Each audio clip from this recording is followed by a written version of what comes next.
अस्सलाम वालेकुम। Pakistan drama world में आप सबका वेलकम है। मेरी शहज़ादी की पहली एपिसोड का आगाज़ करते हैं। ये है डियाना, जिसको सब दानी भी कहते हैं। यह उसकी दादी और दादा। ये रहती है अपनी दादा और दादी के साथ। इसकी माँ की डेथ हो चुकी है जिस दिन इसकी पैदाइश हुई थी उसी दिन। ये हैं दानी के वालिद साहब, जिन्होंने अपनी बीवी के मरने का 1 साल तक सोग मनाया और उसके बाद अपनी भाई की बीवी की बहन से शादी कर ली और फिर उसी घर में रहने लग गए। साल में 1-2 बार आ जाते हैं दानी से मिलने के लिए। ये है दानी की सौतेली माँ, जो कि दानी को बिल्कुल भी पसंद नहीं करती। ये है उसके ताया और ताई जान। ताया है सीएम और ताई भी हाउसवाइफ है, लेकिन दानी को पसंद नहीं करती। इनका एक इकलौता बेटा है जो बाहर से पढ़कर अभी अभी पाकिस्तान आया है। अब शुरू करते हैं अपनी कहानी। दानी के नाना नानी का घर बहुत बड़ा है। उसका नाना अब उसकी बर्थडे के लिए अपने बाग से फूल तोड़ता है और अपनी डायरी में लिखते हैं कि आज की तारीख मेरी किस्मत की स्याही और सफ़ेदी का अजीबोगरीब इम्तिजाज है। कुदरत ने एक हाथ से मेरी बेटी ली और दूसरे हाथ से उसकी बेटी दी। आज के दिन सुनैरा की मौत हुई और मेरी नवासी की पैदाइश। कुदरत की ज़बरदस्ती के इस सौदेबाजी को मेरे मुस्बत रवैये ने हमेशा की तरह आंसू बहाते हुए ज़बरदस्ती तस्लीम किया है। दानी के दादा और दादी उसके पसंद के तोहफ़े लेके उसे सुबह सुबह सरप्राइज़ देने के लिए उसके कमरे में जाते हैं। वो ये सरप्राइज़ देकर बेहद खुश होती है और केक भी काटती है। दादा उसे बगीचे के फूल देते हैं और दादी उसकी पसंदीदा किताब। उसकी दादी कहती है कि तुम्हारी इतनी सादा सी फरमाइशें थी। आज की लड़कियां तो सोने और चांदी के तोहफ़े मांगती हैं।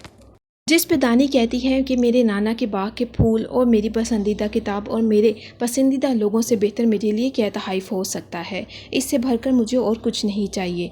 दादा उसे कहते हैं कि चलो अब जल्दी से तैयार हो जाओ, तुम्हारी माँ तुम्हारा इंतज़ार कर रही होगी। वो तीनों तैयार होकर कब्रिस्तान के लिए निकल जाते हैं। जुनैरा की कब्र पर फातिहा पढ़ते हैं और दुआ मांगते हैं। वापसी पे उसके दादा उसे लेके आते हैं रेलवे स्टेशन। दानी अपने दादा दादी से पूछती है कि हम रेलवे स्टेशन क्यों आए हैं, कौन आ रहा है।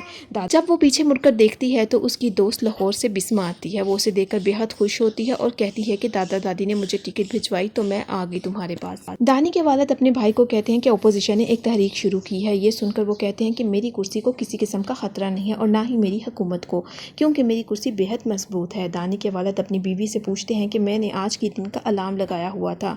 आज दानी की बर्थडे थी और जुनैरा की बरसी थी। ये सुनकर उसकी बीवी कहती है कि मैंने वो अलार्म ख़त्म किया। आपकी बीवी को मरे हुए 23 साल हो चुके हैं।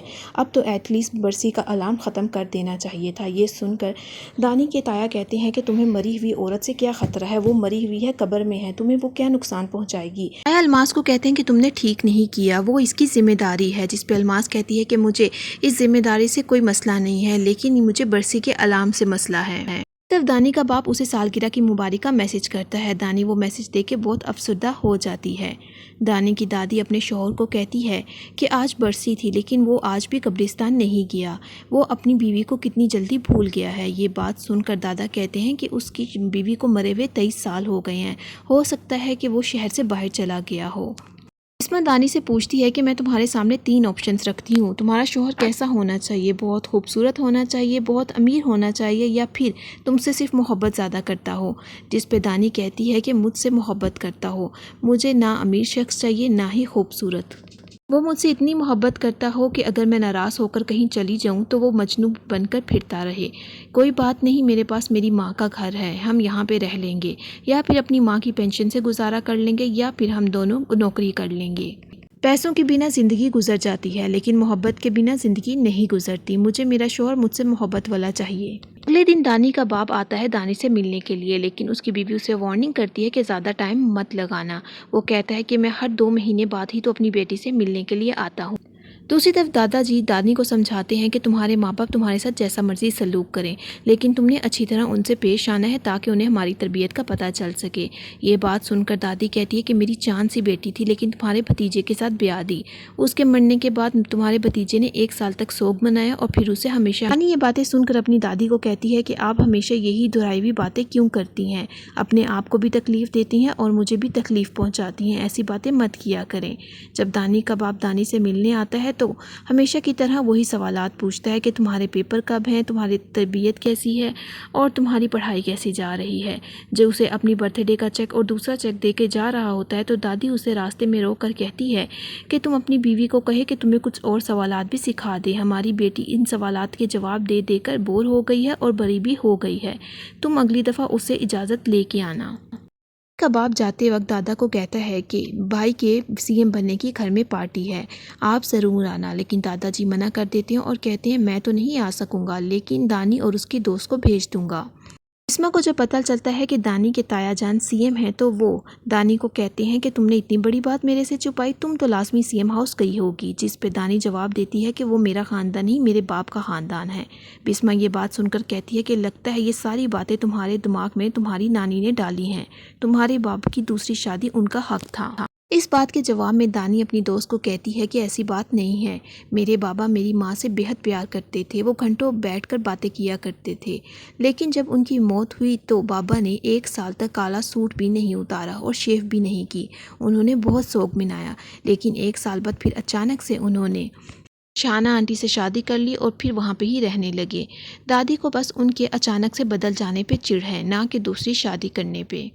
अगले दिन बिस्मा और दानी दोनों पार्टी पे जाने के लिए तैयार हो रही होती हैं। जब वो निकलने लगती हैं तो दादी रोक कर दानी को कहती हैं कि ये झुमके पहन लो, ये बहुत भारी झुमके हैं, तुम बहुत प्यारी लगोगी। दानी कहती है कि ठीक है दादी अम्मा, मैं रास्ते में ये झुमके पहन लूँगी। वो झुमके लेकर वहाँ से चली जाती है। जाने के बाद दादा अपनी बीवी को कहते हैं कि सलाहुद्दीन ने तुम्हारी बेटी को नहीं मारा, क्यों तुम उस गरीब को उसकी बीवी की याद दिला रही हो। उसकी बीवी के झुमके तुमने उसकी बेटी को पहनाकर भेज दिया है, उसको अपनी दुनिया बसाने दो, उसको खुश रहने दो। ये बात सुनकर दादी कहती हैं कि माएँ होती ही बेवकूफ़ हैं, तुम्हारे दामाद ने हमारी बेटी को भुला दिया है, जिसको देखने के लिए वो 10-10 चक्कर काटा करता था हमारे घर के।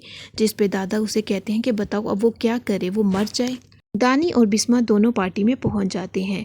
दानी का वालिद साहब दानी का इंट्रोडक्शन करवाता है, वो अलमास को भी वहाँ पे बुलाता है, लेकिन अलमास उसकी बेटी को देखकर उसे बुरी तरह से इग्नोर करती है। दानी का इंट्रोडक्शन उसके ताया जान भी अपने किसी शख्स के साथ करवाते हैं और कहते हैं कि हमारे ख़ानदान में बेटियां नहीं होती, ये हमारे ख़ानदान की वाहिद बेटी है। वो शख्स ताया जान से पूछता है कि आपका अकलौता वारिस कहाँ पे है।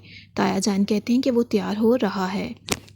दानी और बिस्मा पाउडर रूम ढूंढते ढूंढते घर के अंदर दाखिल हो जाते हैं और दानी से टूट जाता है एक बहुत महंगा वास। जब वास टूटता है तो उसकी ताई उसे बोलने लग जाती है कि तुमने मेरे घर का इतना महंगा वास तोड़ दिया, तुम्हें नज़र नहीं आता, पाउडर रूम ही जाना था तो बाहर चली जाती। उसी टाइम उनका बेटा भी वहाँ पे आ जाता है और अपनी माँ को कहता है कि कोई बात नहीं, ये मेहमान आए हैं। जब अगले दिन आके दादी को सारी तफसील बताती है कि शाहाना ने उसकी बहुत बेइज्जती की, तो वो अपने शौहर को कहती है कि फ़ौरन मुझे अपने नवासे का फ़ोन मिला के दें, मैं उससे बात करती हूँ। शाहाना अपने आप को समझती क्या है, उसकी शादी पे मेरे अब्बा ने 40-40 देके पकाकर भेजी थी। वो दानी के ताया को फ़ोन करती हैं और सारी तफसील बताती है कि शाहाना ने किस तरह से कल दानी की इंसल्ट की, और वो उसको कहती हैं कि दानी अपने ददियाल आई थी। ददियाल समझते हो ना, मान होता है इंसान की जड़ें होती हैं, लेकिन तुम दोनों भाइयों का एक ही वितरा है, घराना एक औरत के हवाले करके बाकी सारे रिश्ते तुम लोग भूल जाते हो। उसको सारी तफसील बताती है कि दानी से एक वास ही टूटा था और शाहाना ने पूरा घर सर पे उठा लिया और उसकी इतनी बेइज्जती की। ये तरीका होता है किसी के साथ सलूक करने का। दादी अभी उसे ये सारी तफसील बता ही रही होती है कि ये सारी बातें सुन के उनकी तबीयत ख़राब हो जाती है।